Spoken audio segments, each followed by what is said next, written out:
IC Godcast, and the last few podcasts we've been talking about fear and faith and all this stuff. And since we are talking about fear, today I want to bring up one of fear's components, which I feel like we were just talking to Josh, and he was like, "It's the word fear. I think is what's being lost on people sometimes because like there's not like a whole lot of things we fear, like as far as like."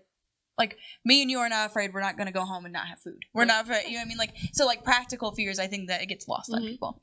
But I think that if you bring up the component that I'm about to bring up today, it kind of makes a little bit more sense. So, the component I want to talk about today is anxiety.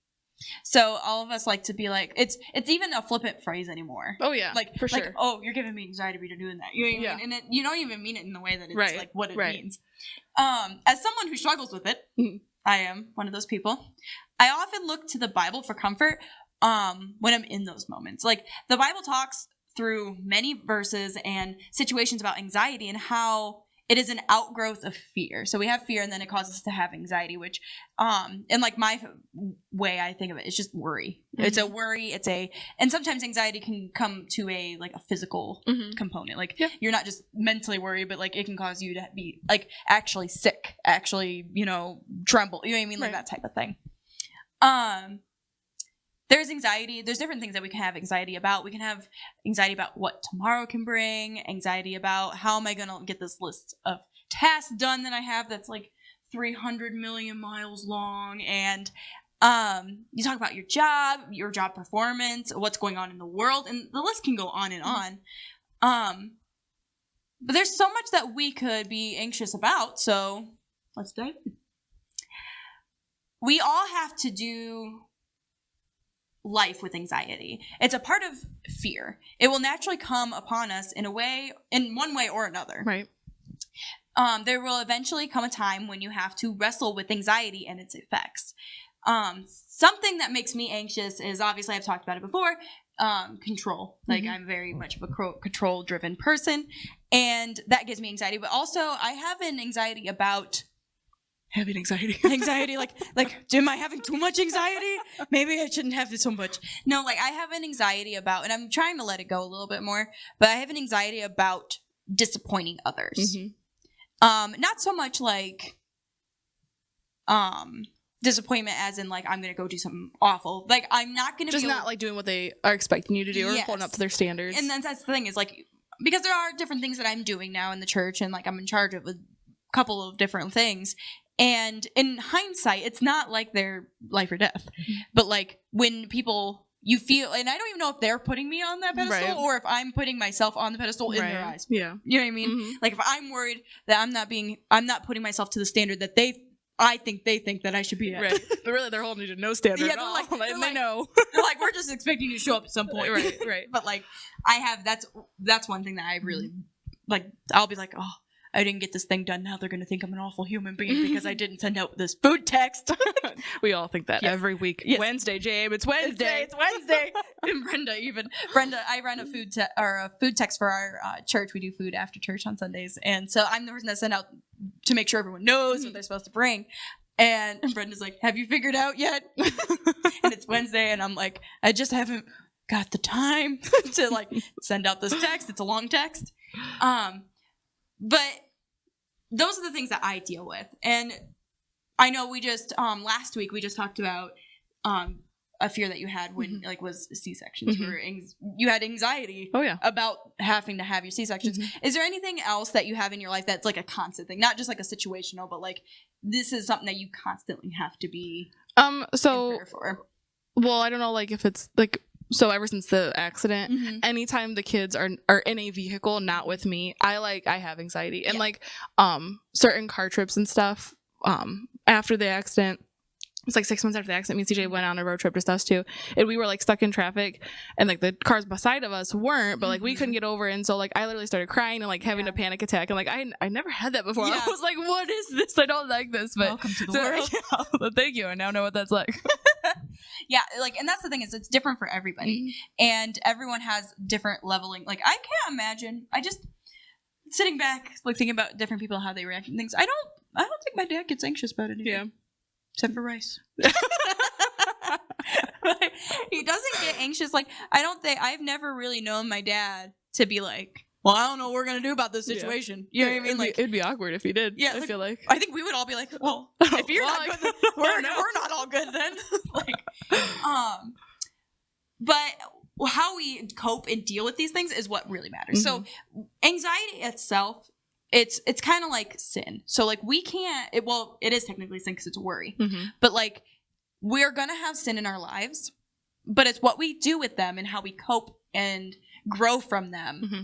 Is what really matters. Right. So I think this is a misconception, especially in Christianity, is that anxiety, when you're talking about anxiety or fears, like whatever you want to place in that, what word you want to place there, a lot of times people are afraid to share those things because either you're met with, Christians don't worry. Mm-hmm. Christians don't have anxiety. Yeah. If you have God, then why are you having anxiety? Right. And I think that's the problem, is that we just dismiss it. We don't actually want, and when you're like, well, this is the way I cope with it, then they're like, are you a big baby? Like, why do you need coping mechanisms for these things? But these are things that are inside of us. It's part of our flesh. Mm-hmm. So just like sin, just like you can have a sin for lying, you have to be able to cope with those things. Right. And no one's going to be like, well, why are you using these things so you don't lie? You know what I mean? Like, no one's asking that question. But when you're like talking about anxiety, and they're like, why do you want to meditate then? You know what I mean? Like, why do you do these things?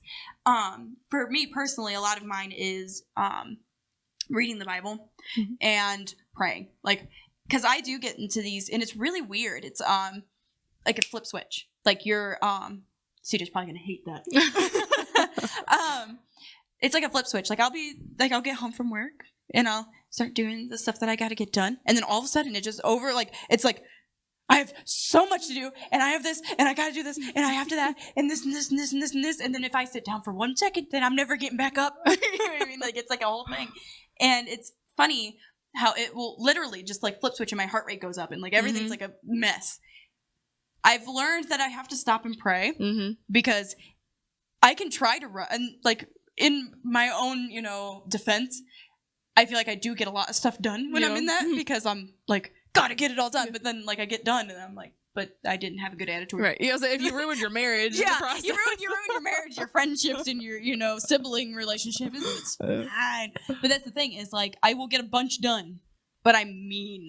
Like I'm hateful. You know what I mean? And so I've learned that I have to stop and pray because if I don't, it's not gonna be good. Yeah. I might get my stuff done, but I'm not pleasing to Him. Right. And I think that's one thing is really good to think about is, are the things that you're worried about, the tasks you need to get done, are those things more important than you being a Christian? Mm-hmm.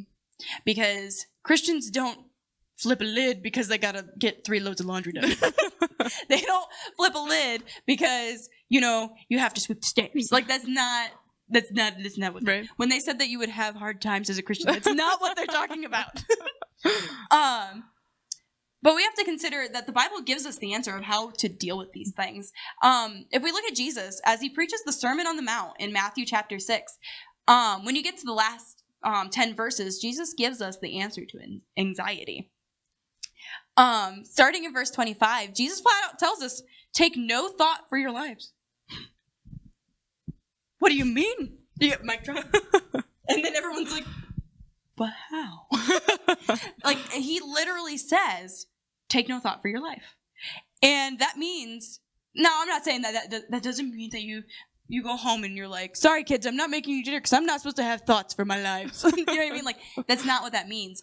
What it means is the things that are in your life shouldn't be overthrowing your relationship with Him and overthrowing who you're supposed to be. Mm-hmm. Let's see here. I lost my spot. Let's be honest here. How many times has somebody said, hey, don't worry about that? And it has made you worry more. Mm-hmm. You're like, don't worry about that. Am I not supposed to be worrying about that? Now you're worried that you're worrying about it. Is this just the ending cycle that you're never going to be able to get out of?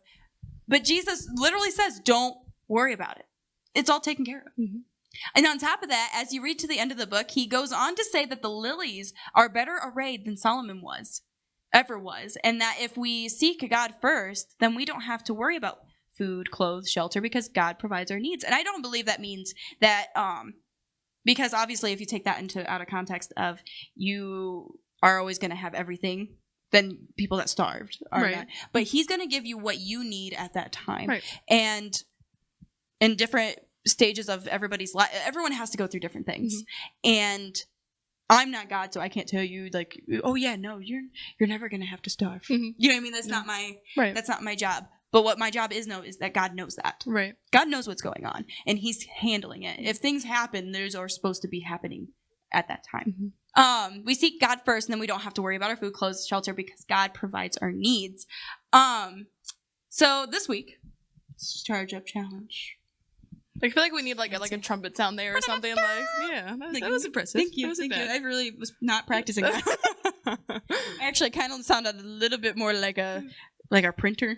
It's fine. Our printer goes, but every time it's done. Is it done? Was that when it's done? That's when it needs more paper. Oh, when it needs more paper. But anyway, this week's Charge Up Challenge is a little bit weird, a little bit strange, because I feel like when once I explain this, you'll understand. But like usually, what you're trying to put on your mirror and your desk and like are affirmations. Yeah. Like God is good. Yeah. We're gonna do this. But this week, instead of doing that, whenever you have a fear of something and anxiety about something, whether that could be school, it could be a job, it could be laundry. It could be laundry. If you see in our house, you would understand why I'm anxious about laundry. But it could be laundry, it could be anything, honestly. Like maybe job performance, maybe you're like somebody's sick, and you're worried on how that's going to turn out for you or turn out for them, or however it is. Write it down, put it on a Post-it note, put it on a sticky note, put it on I don't know, like index card. Do people still use those? Like we have a bunch of them, but that's what we do at camp. We use at camp. But write it down and put it somewhere you're going to see it every day. Whether that be on your mirror, maybe on your desk at work, maybe your desk at school. I don't know how that works. Somewhere you're going to see it every single day. This does two things. One, it makes you face the problem every day. Yep. You're going to look at that, and you're not going to be running away from it. You're going to be looking at it every day and facing it. And then two, I want you to pray. Every time you look at that fear, that anxiety, pray that God will show you what you need to either learn from this or to give you just strength to get through it.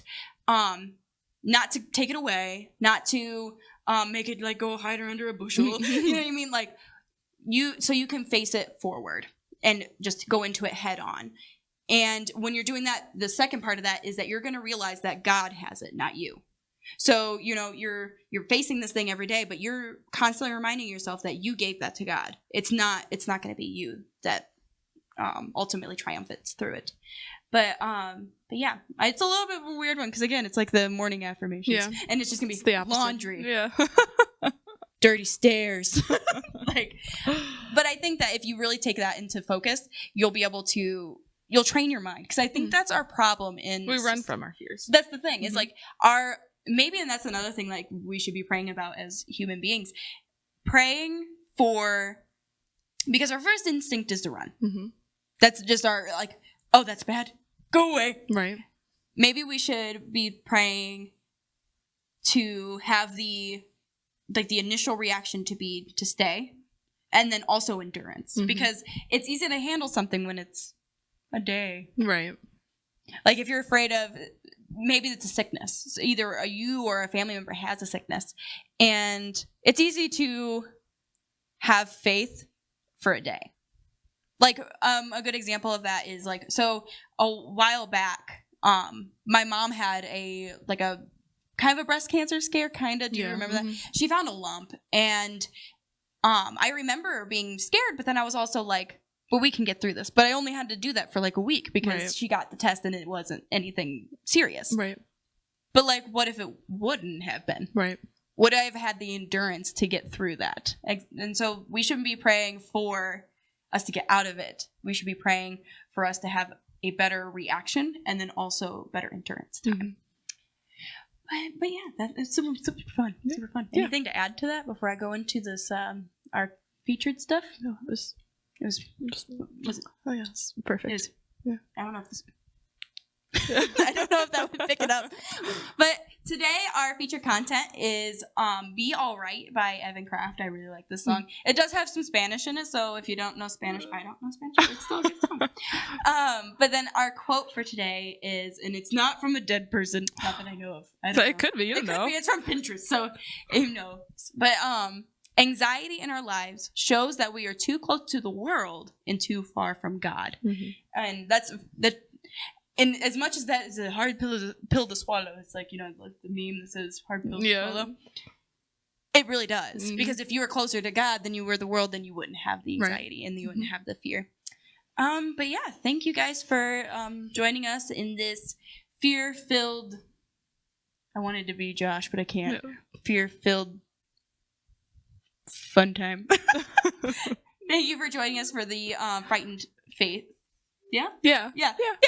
Frightened Faith podcast. We are going to be going into November, probably something thankful. Because Thanksgiving. Sense. Yeah. It's very nice. But yeah, thank you guys for joining us. And if you guys have any feedback on anything, just let us know. We're here to help you guys grow in the Lord and in your faith. So hope you guys have a good week. We'll see you next week. Bye.